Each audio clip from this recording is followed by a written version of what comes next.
도전한 자녀가 받는 복이라는 제목을 가지고 같이 은혜를 나누고자 합니다. 요즘은 우리가 사순절을 지나고 있습니다. 여러분 아시다시피 사순절은 예수님이 우리 위해 십자가에 못 박혀 죽으시고 우리 위해 그 고난 당하신 것을 기념하는, 우리가 그 고통을 같이 묵상하면 40일간의 기간입니다.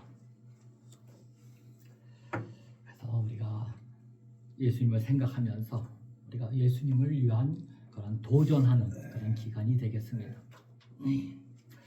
우리는 대개 신혼 부부가 아이를 낳게 되고 아이가 조금 자라면 아버지와 그 아이가 씨름하는 모습들을 가끔 볼 때가 있습니다. 자꾸 어린 자녀가 커다랗고 덩치 큰 아버지를 이기는 방법이 무엇일까요?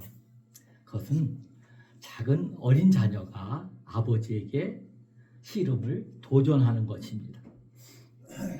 아이가 아버지에게 씨름을 먼저 걸어올 때 아버지는 이놈이 벌써 이렇게 많이 컸구나 하면서 져주는 모습을 우리는 종종 보게 됩니다. 만일 어린 자녀가 아니 내가 저렇게 큰 아버지를 어떻게 이길 수 있습니까? 하면서 도전하는 것을 시작하지도 않는다면 아버지는 아들에게 자녀에게 져주고 싶어도 져줄 길이 없는 것입니다. 바벨론 같은 이렇게 험한 세상에서 하나님의 자녀들은 사실은 많은 어려움과 문제를 직면하게 됩니다. 하나님의 자녀된 우리가 어떤 방법과 식으로 이렇게 어려운 문제들을 풀어 나가야 될까요? 하나님의 자녀들은 세상 사람이 다 하는 방식대로 그렇게 문제를 풀어 나가야 할 것인가? 아니면 하나님의 뜻대로 문제를 풀어 나가야 할 것인가? 그것이 매 순간 우리에게 도전이 되는 것입니다.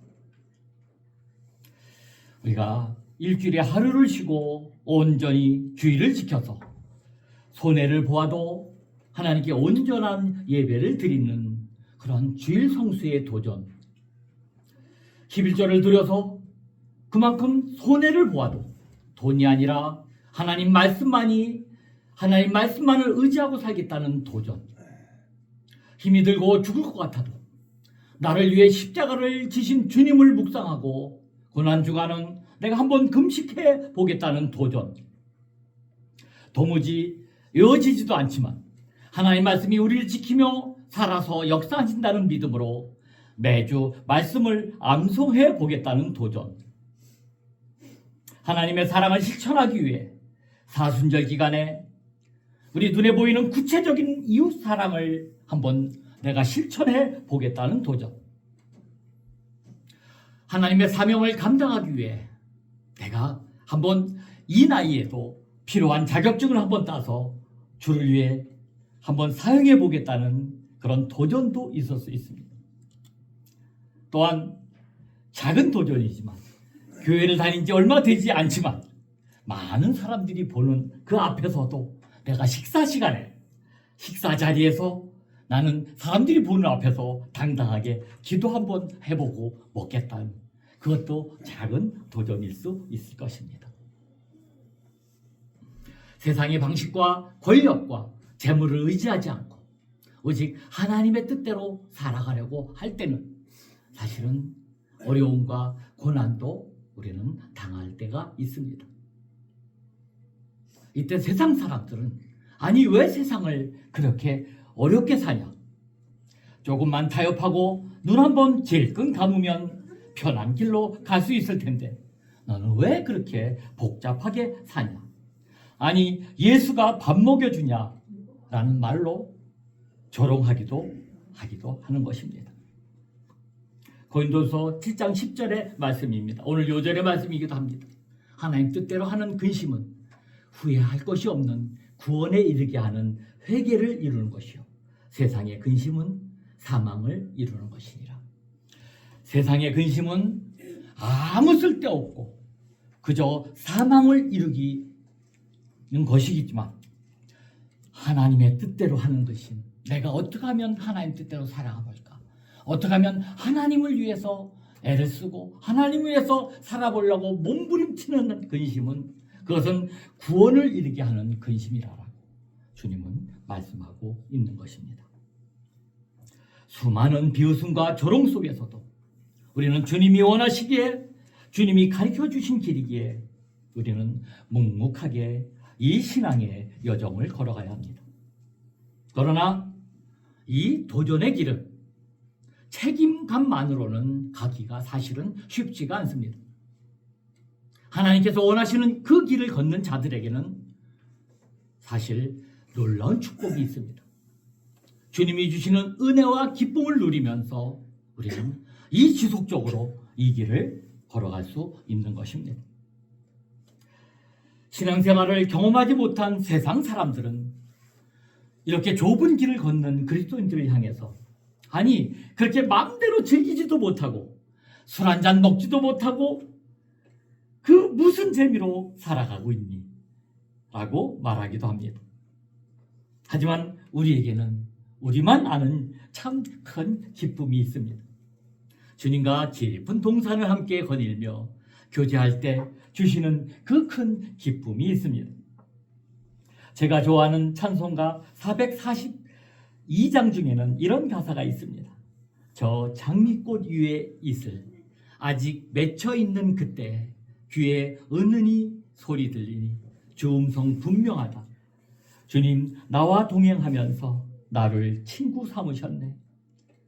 우리 서로 받은 그 기쁨 알 사람이 없도다. 정말로 이 기쁨은 누려보지 않고는 알 사람이 아무도 없습니다. 우리는 이 기쁨을 누려야 세상 사람들이 다 비웃어도 우리는 이 좁은 길로 갈 수 있는 것입니다. 오늘 본문에 보면 다니엘은 포로로 잡힌 몸으로 바벨론의 그 세뇌 교육에 순응하는 대신에 다니엘은 도전장을 던지고 있습니다. 나는 왕의 음식과 그가 마시는 포도주로 나를 더럽히지 않겠다라고 말합니다. 이런 도전장을 접한 황관장은 깜짝 놀라면서 너희 때문에 내 머리가 왕 앞에서 위태롭게 되리라 라며 두려움을 표하고 있습니다. 황관장도 목숨이 위태로울 상황이라며 다니엘은 말할 것도 없는 매우 위험할 상황일 것입니다. 그러자 다니엘이 황관장에게 흥미로운 제안을 하나 합니다. 다니엘서 1장 12절 13절입니다. 청하오니 당신의 종들을 열흘 동안 시험하여 채식을 주어 먹게 하고 물을 주어 마시게 한 후에 당신들 앞에서 우리의 얼굴과 왕의 음식을 먹는 소년들의 얼굴을 비교하여 보아서 당신이 보는 대로 종들에게 행하소서. 다니엘의 제안이 합리적이라고 생각한 황관장은 그의 제안을 수용합니다. 그래서 황관장이 그의 말을 따라 열흘 동안 시험을 합니다. 다니엘서 1장 15절입니다. 열흘 후에 그들의 얼굴이 더욱 아름답고 살이 더욱 윤택하여 왕의 음식을 먹는 다른 소년보다 더 좋아 보인지라.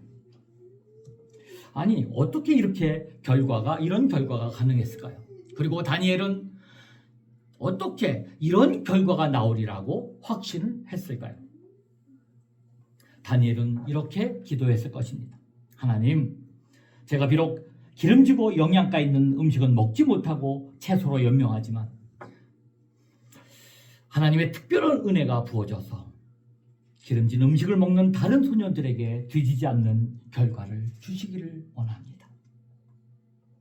그 결과 다니엘과 친구들은 얼굴이 더욱 아름답고 살이 윤택해져서 왕의 진비를 먹는 다른 소년들보다 더 좋아졌습니다.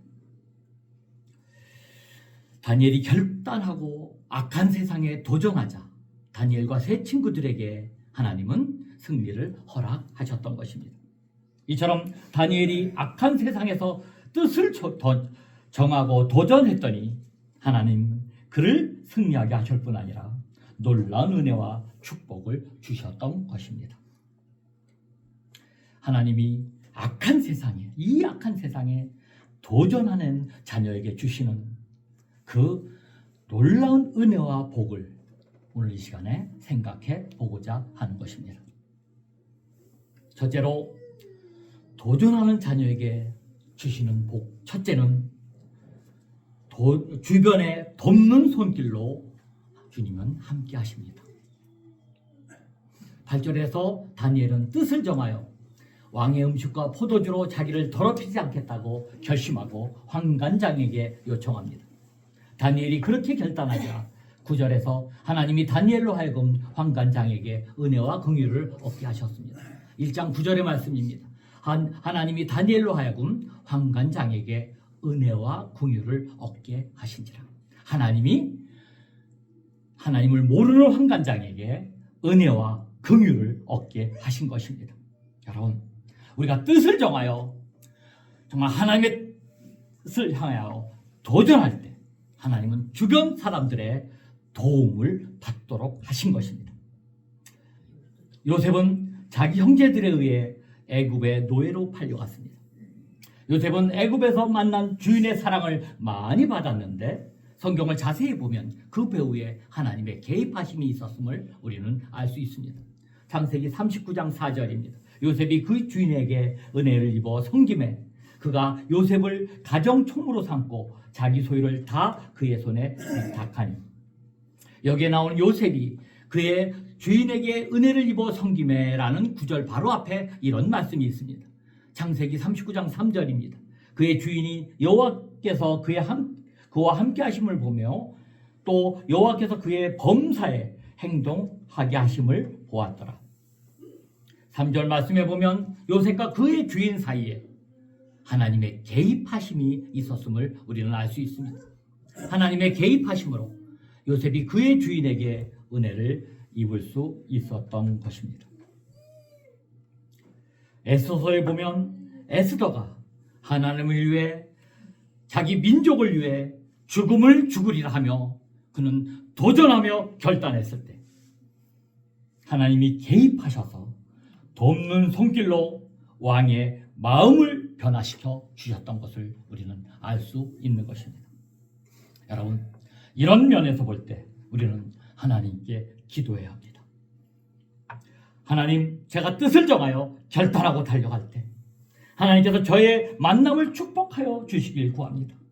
저를 대하는 친구, 선배, 직장 상사가 제게 은혜와 긍휼의 마음으로 대할 수 있도록 하나님의 복을 주시기를 기도합니다.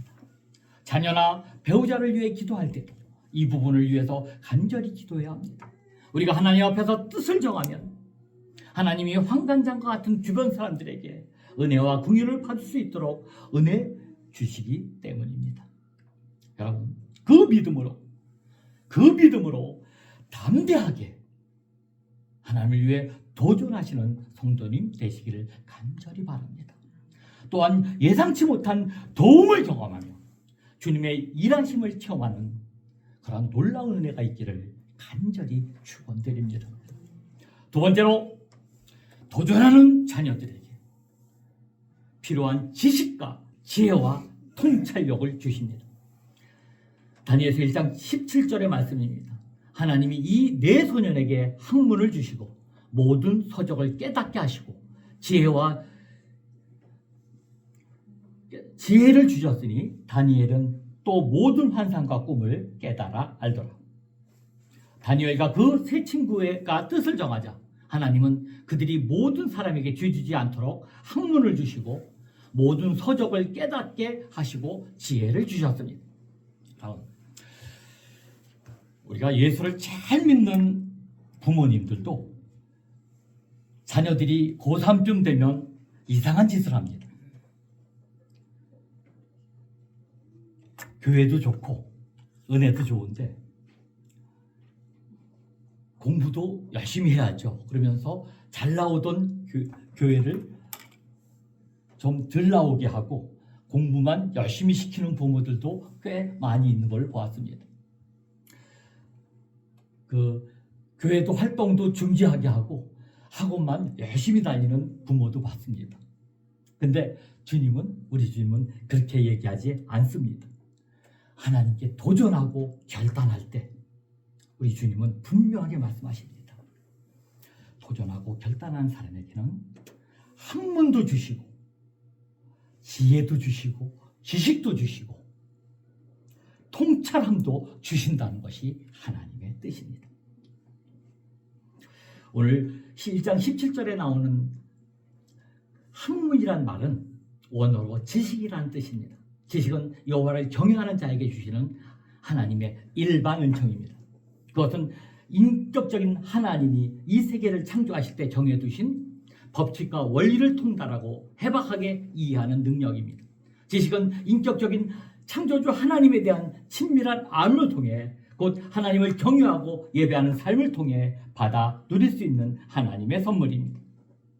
하나님은 경건하고 의로운 내 소년에게 하나님이 지으시고 운행하시는 이 역사와 세계에 대한 깊은 통찰력을 주셨던 것입니다. 예수님을 믿는 우리가, 특히 젊은 세대들이 세상에 대해서 뜻을 정하고 도전할 때 하나님이 주신 통찰력과 지식과 학문이 깊어지는 놀라운 은혜를 누릴 수 있었던 것입니다. 하나님은 또 다니엘과 세 친구들에게 모든 서적을 깨닫게 하셨는데 이 책에 대한 통찰력을 말하는 것입니다. 다니엘이 어린 나이에 바벨론의 포로로 끌려가 아픔과 불이익도 많이 당했지만 그 가운데서도 하나님이 주셨던 특별한 은혜도 있었습니다. 그 혜택은 아마 바벨론의 고급 학문과 서적들을 접하게 된 것이었을 것입니다. 예수님을 믿는 우리가 지식을 얻기 위해서는 하나님께 기도함으로 꿰뚫어지는 은혜도 필요합니다. 그렇지만 우리 스스로 지식을 얻기 위해서 책을 읽고 공부하는 것도 반드시 필요합니다. 통찰력은 책을 통해 얻어집니다. 성경이 다니엘에게 하나님이 주신 축복을 기록하면서 왜 모든 서적을 깨닫게 하시고라고 구체적인 표현을 사용했을까요? 우리가 세상과 하나님을 알아가는 지식을 얻기 위해서는 통찰력이 필요한데 그 통찰력의 많은 부분이 책을 통해 얻어지기 때문입니다. 여러분, 우리는 책을 읽어야 합니다. 특히 성경책을 많이 읽어야 합니다. 사도 바울은 디모데후서 3장에서 이렇게 권면합니다. 디모데후서 3장 15절입니다. 또 어려서부터 성경을 알았나니 성경은 능히 너로 하여금 그리스도 예수 안에 있는 믿음으로 말미암아 구원에 이르는 지혜가 있게 하느니라. 그러면서 더 구체적으로 성경에 대해서 이렇게 말합니다. 디모데후서 3장 16절입니다. 모든 성경은 하나님의 감동으로 된 것으로 교훈과 책망과 바르게 함과 의로 교육하기에 유익하니. 여러분, 오늘부터 우리들에게 우리 손에 책이 들려지길 바랍니다. 특별히 성경책이 들리길 바랍니다. 또한 하나님을 알아가는 데 도움을 주는 경건서적을 읽어야 합니다. 세상은 온통 음란과 폭력과 쾌락이 가득한 책과 영화로 가득한데 우리는 경건서적을 많이 읽어야 합니다. 그럴 뿐 아니라 자기가 몸담고 있는 학업이나 직무에 필요한 전공서적을 읽고 지식도 쌓아야 합니다. 우리가 다니엘처럼 세상을 분별할 통찰력을 얻으려면 책을 읽어야 한다는 말입니다.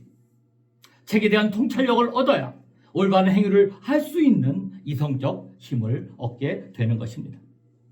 그 다음에 나오는 본문에 나오는 지혜도 마찬가지입니다. 지혜는 분별력 있는 이성적인 삶의 모습을 묘사하는 단어입니다. 우리가 하나님 앞에 뜻을 정하여 도전할 때 하나님은 우리에게 지혜를 주십니다.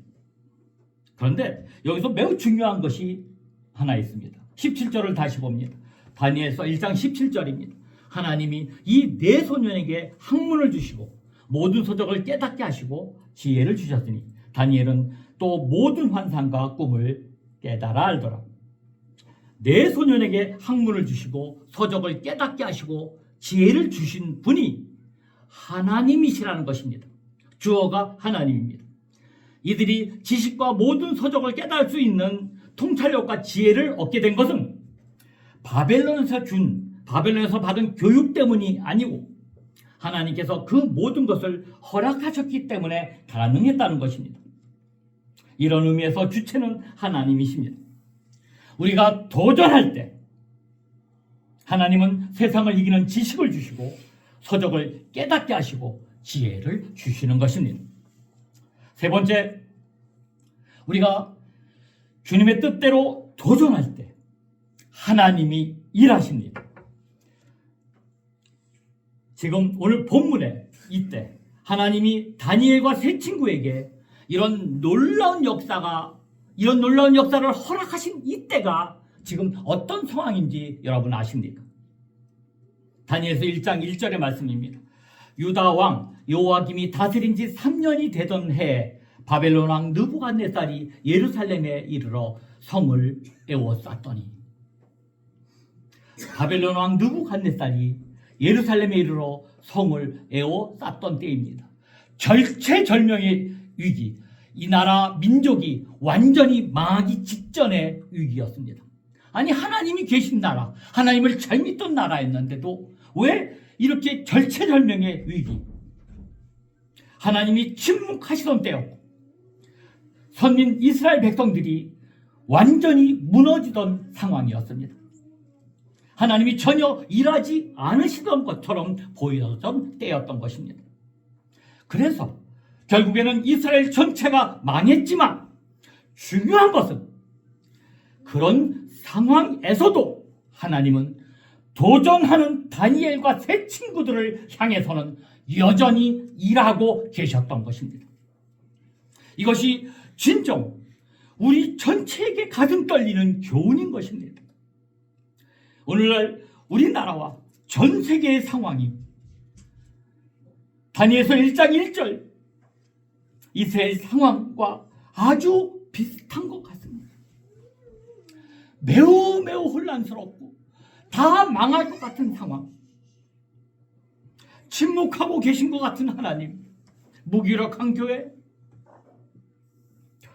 주일마다 곳곳에서 예배는 드리고 있지만 그 현장에서 바로 역사하시는 역동적인 성령님의 일하시는 잘 보이지 않는 것 같은 가슴 아픈 시대, 아무리 기도해도 하나님은 응답하지 않는 것 같은 그런 암울한 세대처럼 보이는 것 같습니다.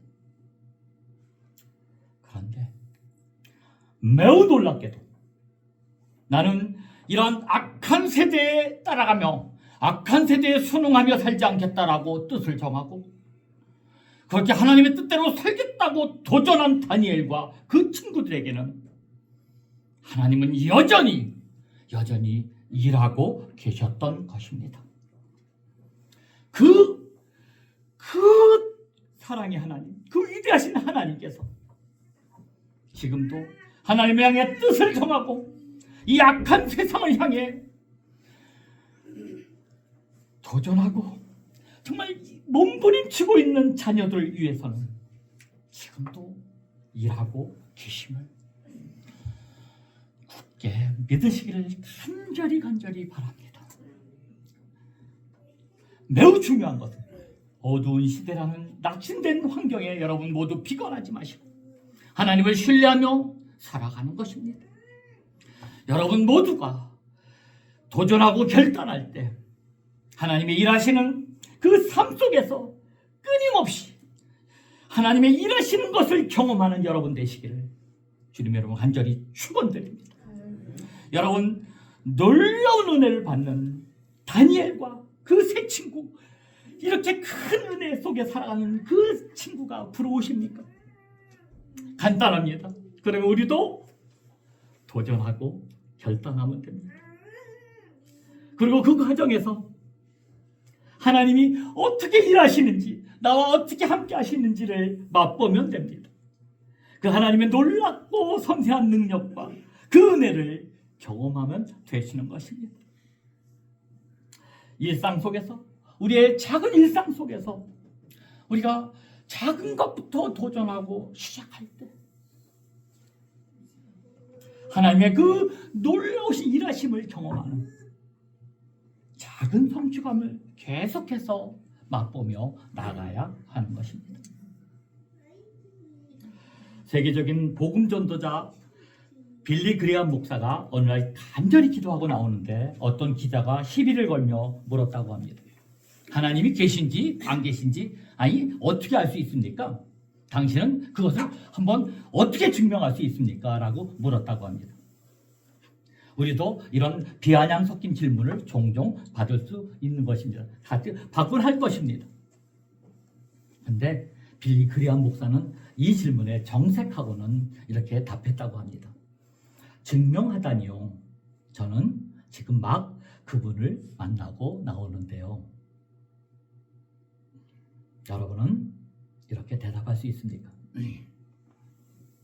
우리는 다니엘만 부러워만 할 것이 아니라 다니엘이 만났던 그 하나님, 침묵하시던 그 시대 속에서도 다니엘을 향해서는 여전히 말씀하시며 인도하시던 그 하나님을 여러분도 지금도 경험하시는 여러분 되시기를 간절히 축원드립니다.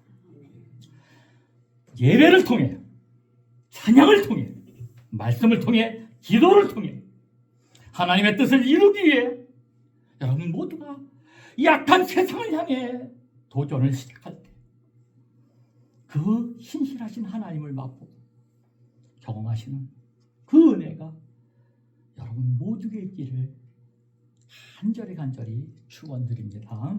네, 기도하십니다. 사랑하신 하나님 아버지, 오늘 다니엘의 믿음과 결단의 말씀을 통하여 세상에 타협하지 않고 하나님의 뜻을 따라 도전하는 삶을 살라는 귀한 말씀을 듣게 하시니 감사합니다. 우리도 다니엘처럼 뜻을 정하여 세상의 방법이 아니라 하나님의 방법을 선택하게 하시고 믿음으로 도전하고 결단하는 하나님의 자녀가 될 수 있도록 인도하여 주옵소서. 그 길에서 하나님의 돕는 사람들을 붙여주시고 지혜와 지식과 분별력을 더해주시며 우리의 삶 가운데 살아 역사하시는 하나님을 날마다 경험할 수 있도록 인도하여 주옵소서. 세상 사람들이 다 비웃어도 우리 낙심하지 않게 하시고 주님과 동행하는 기쁨으로 끝까지 하나님 믿음의 길을 걷게 하시고 도전하는 삶을 계속하는 우리 모두가 될 수 있도록 인도하여 주옵소서. 이 모든 말씀 우리 주 예수 그리스도의 이름으로 간절히 기도했사옵나이다. 우리 586장 하시겠습니다.